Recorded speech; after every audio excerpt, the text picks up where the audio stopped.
देश के कई राज्यों में स्थानीय लोगों के लिए नौकरियों में आरक्षण की सुविधाएं देने के लिए कानून पास किए गए हैं। कहीं मामला कोर्ट में फंसा है तो कहीं ये सिर्फ और सिर्फ चुनावी वादा ही बनकर रह गया है।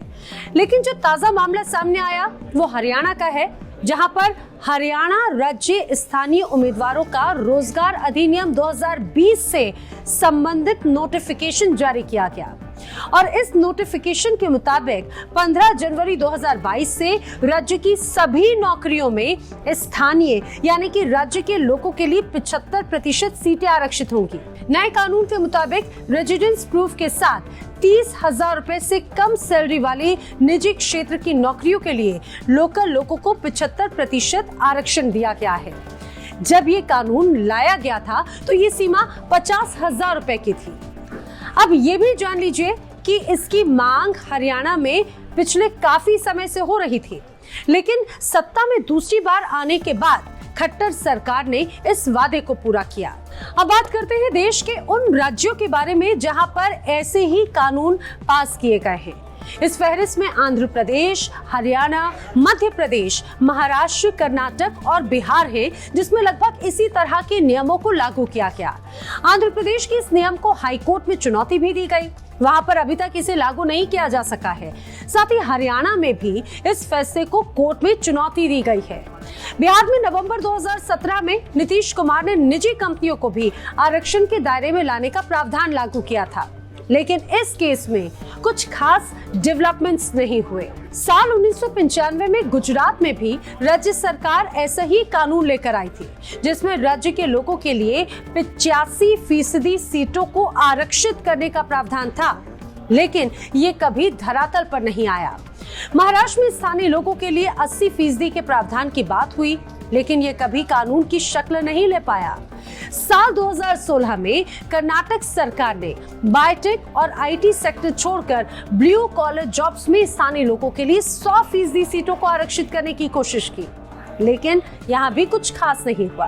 तमिलनाडु में 50% नौकरियों के लिए राज्यों के लिए आरक्षण के प्रयास किए गए, लेकिन इसका इम्प्लीमेंटेशन नहीं हुआ। अक्टूबर 2019 मध्य प्रदेश राज्य सरकार ने प्राइवेट सेक्टर में 70% स्थानीय लोगों को रिजर्वेशन देने का निर्णय किया। इसके साथ ही प्राइवेट कंपनीज को 70% स्थानीय लोगों को मिलने वाले रिजर्वेशन में भी अनुसूचित जाति यानी कि एससी, अनुसूचित जनजाति यानी एसटी को 22.5% और पिछड़ा वर्ग को 27% आरक्षण देने का फैसला किया था। ये तो हुई राज्यों की बात, लेकिन ऐसे कानून लेकर आए गए, बाद में हुआ क्या ये भी आपको बताते हैं।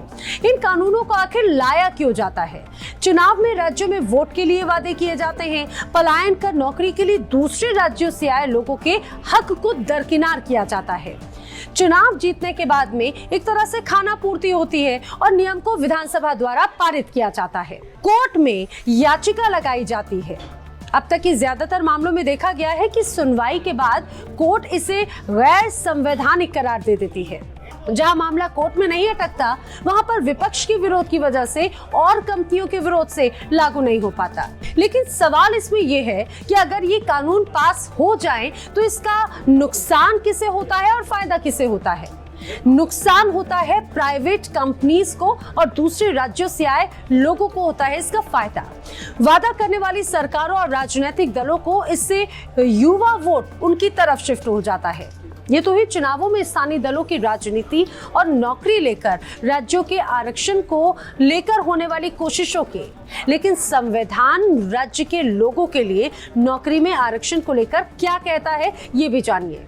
संविधान के मुताबिक राज्य की तरफ से जन्म स्थान के आधार पर भेदभाव ना करने और अवसर की समानता की बात कही गई है। इसके लिए संविधान के 3 आर्टिकल्स का जिक्र करना चाहेंगे। संविधान के भाग 3 में मूल अधिकारों की बात है। इनमें एक मूल अधिकार समता का अधिकार है। आर्टिकल 14 में कहा गया है कि राज्य किसी भी व्यक्ति को कानून के समक्ष समानता से या कानून के समान संरक्षण से वंचित नहीं करेगा। आर्टिकल 15 में लिखा है कि राज्य किसी नागरिक से धर्म, नस्ल, जाति, लिंग, जन्म स्थान या इनमें से किसी के भी आधार पर कोई भी भेदभाव नहीं करेगा।